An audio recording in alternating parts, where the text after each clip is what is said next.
All right, we are sitting here with Reid Grigsby and Ken Joplin. They're with Investing in Our Future, the group that is trying to get this issue passed in April for improvements in the West Plains School District. Gentlemen, how are you guys doing today? Good, thanks. Great, thanks, Ed.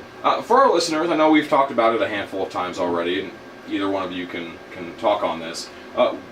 Talk about the ballot issue and what the district is hoping to get done. Do you want to go?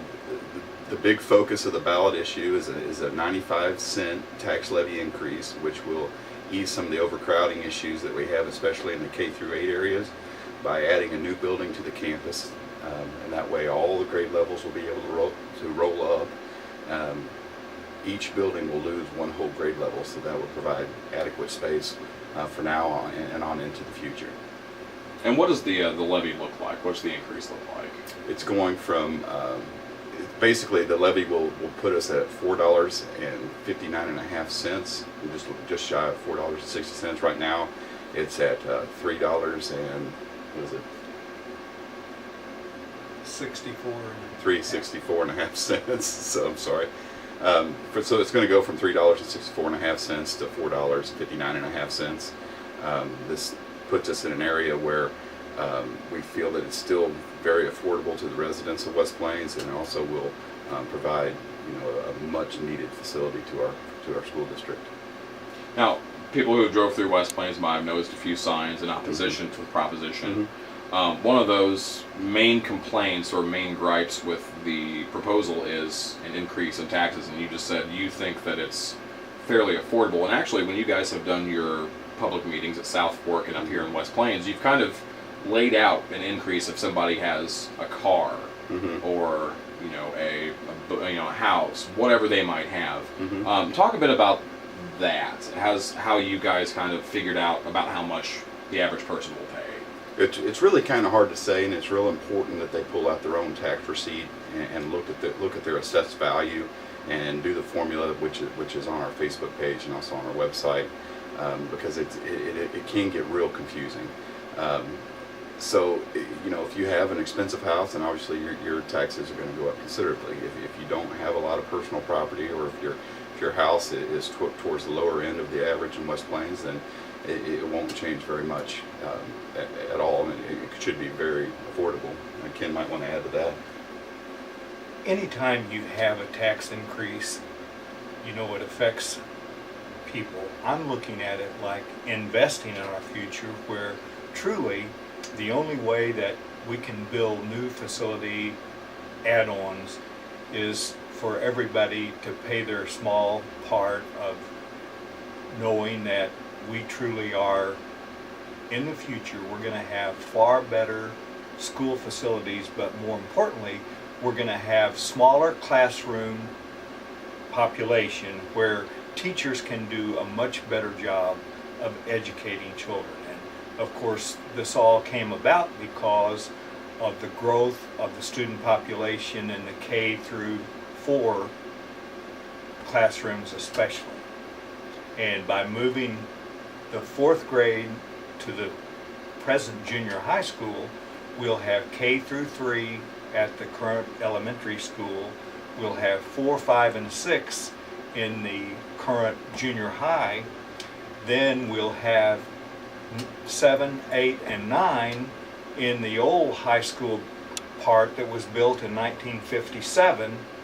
We'll use a lot of the classrooms for senior high that are currently being used, but we'll add on between some current structures, build the new part that will be the new part of the high school, including a new multi-purpose gymnasium.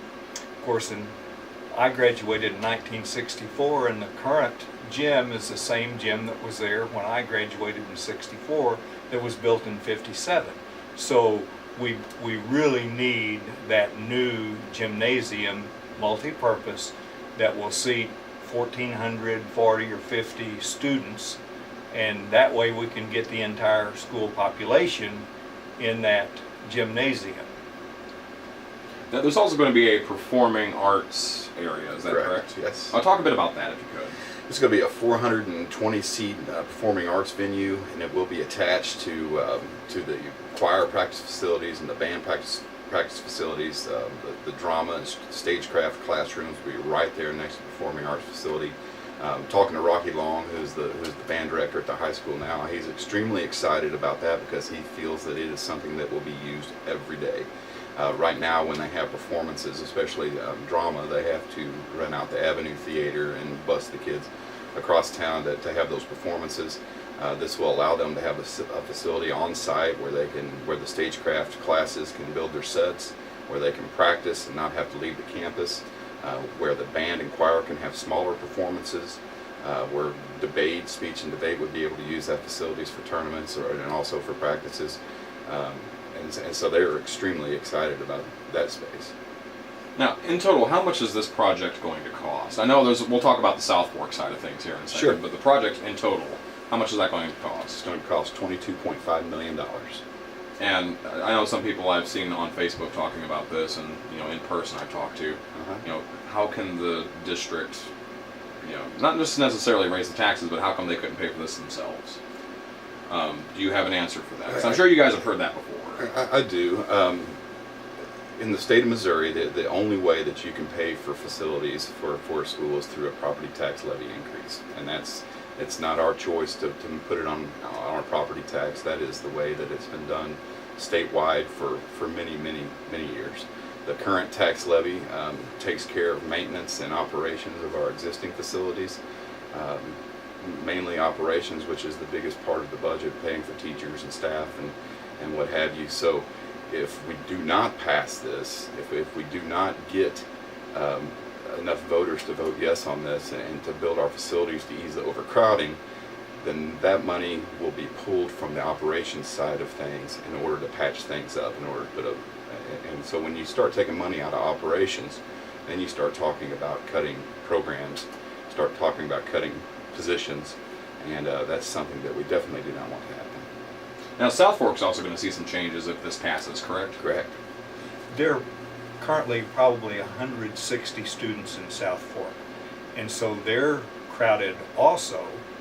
And in addition, they only have really one half of a gymnasium. And so, for instance, when they have Christmas programs or other events throughout the year, that little half gymnasium just gets stacked with every chair they have filled, and maybe they ring the outside of the gymnasium 3 deep, with parents also standing outside and looking through the door trying to watch their children, at a Thanksgiving program or a Christmas program or graduation or such. So in order to give them what they need, we would build on a gymnasium that's full size, and we'd add 2 young children classrooms, and then we would move the office, thereby creating a couple of other classrooms. But more importantly, we would create a secure entrance where when school begins, that the only way you can have access into that school would be through the office. So it being out in South Fork and being close to the highway, it's really important to provide them with a secure entrance. And we would be able to secure entrances to the elementary, to the old junior high school that would be 4, 5, and 6. The high school currently probably has 20, 22 entrances because students have to move between buildings. In this plan, we would be able to secure all those entrances, and when school begins, you can only get through in the current front entrance to the high school, which would become the junior high school, and then in the new configuration of the buildings of the new high school area, it would be secure, and you could only get in through the office to if you want to visit school.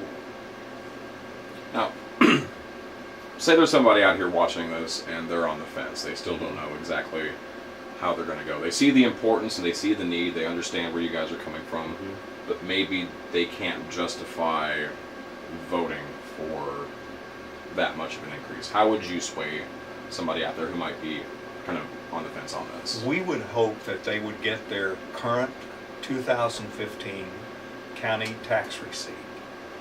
We'd hope that they'd look at the line that says R7. For instance, if you have a $100,000 home in West Plains, it's probably currently appraised at 19% of its value. And that's the amount that they would look at to see when you add the current tax rate plus the proposed addition, and they could see exactly how much that investment in the future would be coming from their pocket. And one thing I would add to that is I am an extremely optimistic person, and I'm extremely optimistic about the future of West Plains. And so we understand that there are those in our community that are having a hard time, and we understand that, we respect that. It is our hope that they see the vision of West Plains, that they see the vision of our school system, and see that a small investment on their behalf would speak volumes for the future of West Plains.